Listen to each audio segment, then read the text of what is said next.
Hello, good morning. Welcome to my YouTube channel. ഞാൻ ഇന്നിവിടെ എടുക്കാൻ പോകുന്ന ടോപ്പിക്ക് ശബ്ദത്തെക്കുറിച്ചാണ്. ശബ്ദം ആശയവിനിമയത്തിനാവശ്യമായ ഊർജ രൂപമാണ് ശബ്ദമെന്ന് പറയുന്നത്. ശബ്ദത്തെക്കുറിച്ചുള്ള പഠനം അക്വസ്റ്റിക്സ് എന്ന് പറയുന്നു. ഒരു ശരീരം വൈബ്രേഷനായി സജ്ജമാകുമ്പോൾ അതതിൻ്റെ പ്രത്യേക ആവൃത്തിയിൽ വൈബ്രേറ്റ് ചെയ്യുന്നു. ഈ ആവൃത്തിയെയാണ് അതിൻ്റെ സ്വാഭാവിക ആവൃത്തി എന്ന് പറയുന്നത്. ഒരു ശരീരം വൈബ്രേഷനായി സജ്ജമാകുമ്പോൾ അതതിൻ്റെ പ്രത്യേക ആവൃത്തിയിൽ വൈബ്രേറ്റ് ചെയ്യുന്നു. ഈ ആവൃത്തിയെ അതിൻ്റെ സ്വാഭാവിക ആവൃത്തി എന്ന് പറയുന്നു. ആവൃത്തി ഇപ്പോൾ എല്ലാവർക്കും ഫെമിലിയർ ആയില്ലേ? ആവൃത്തി അഥവാ ഫ്രീക്വൻസി. ആവൃത്തിയുടെ യൂണിറ്റ് ഹേർട്സ് എന്നാണ് പറയുന്നത്. ആവൃത്തിയുടെ യൂണിറ്റ് ഹേർട്സ്. ഹേർട്സിനെ നമ്മൾ റെപ്രസെൻ്റ് ചെയ്യുന്നത് HZ വെച്ചാണ്. ഇനി സ്വാഭാവിക ആവൃത്തിയെ ബാധിക്കുന്ന ഘടകങ്ങൾ എന്തൊക്കെയാണെന്ന് നമുക്ക് നോക്കാം. ഏതൊക്കെയാണ് സ്വാഭാവിക ആവൃത്തിയെ ബാധിക്കുന്ന ഘടകങ്ങൾ? ഒരു വസ്തുവിൻ്റെ സ്വഭാവം. 2. വസ്തുവിൻ്റെ ദൈർഘ്യം അഥവാ വസ്തുവിൻ്റെ ലെങ്ത്. ഉപരിതല വിസ്തീർണം അഥവാ സർഫസ് ഏരിയ. 4. വസ്തുവിൻ്റെ പിരിമുറുക്കം. നമ്മൾ ടെൻഷൻ എന്ന് പറയും. ഒരു വസ്തുവിൻ്റെ പിരിമുറുക്കം. ഈ 4 ഘടകങ്ങളാണ് സ്വാഭാവിക ആവൃത്തിയെ ബാധിക്കുന്ന ഘടകങ്ങളെന്ന് പറയുന്നത്. ഏതൊക്കെയാണ്? ഒരു വസ്തുവിൻ്റെ സ്വഭാവം, ഒരു വസ്തുവിൻ്റെ ദൈർഘ്യം, ഒരു വസ്തുവിൻ്റെ ഉപരിതല വിസ്തീർണം, വസ്തുവിൻ്റെ പിരിമുറുക്കം അഥവാ ടെൻഷൻ.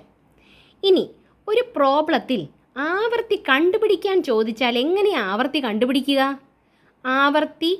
ആവൃത്തിയെ റെപ്രസെൻ്റ് ചെയ്യുന്നത് F എന്ന സിമ്പൽ വെച്ചാണ്. നമ്മൾ നേരത്തെ കണ്ടത് ആവൃത്തിയുടെ യൂണിറ്റാണ്. ഇനി ആവൃത്തിയെ റെപ്രസെൻ്റ് ചെയ്യുന്ന സിമ്പൽ F = വൈബ്രേഷൻ്റെ എണ്ണം ഡിവൈഡഡ് ബൈ സമയം. ഒരു പർട്ടിക്കുലർ സമയം കൊണ്ട് എത്ര വൈബ്രേഷൻസ് നടന്നു, ആ വൈബ്രേഷൻ്റെ എണ്ണം ഡിവൈഡഡ് ബൈ സമയം. ഇനി ഒരു മനുഷ്യന് അല്ലെങ്കിൽ ഹ്യൂമൻ ബീയിങ്ങിൽ കേൾക്കാൻ കഴിയുന്ന ആവൃത്തിയുടെ റേഞ്ച് 20 ഹേർട്സിനും 20 കിലോ ഹേർട്സിനും ഇടയിലാണ്. ഒരു ഹ്യൂമൻ ബീയിങ്ങിന് കേൾക്കാൻ കഴിയുന്ന ഫ്രീക്വൻസി അഥവാ ആവൃത്തിയുടെ റേഞ്ച് എന്ന് പറയുന്നത് 20 ഹേർട്സിനും 20 കിലോ ഹേർട്സിനും ഇടയിലാണ്. ഇനി നമുക്കൊരു പ്രോബ്ലം ചെയ്തു നോക്കാം.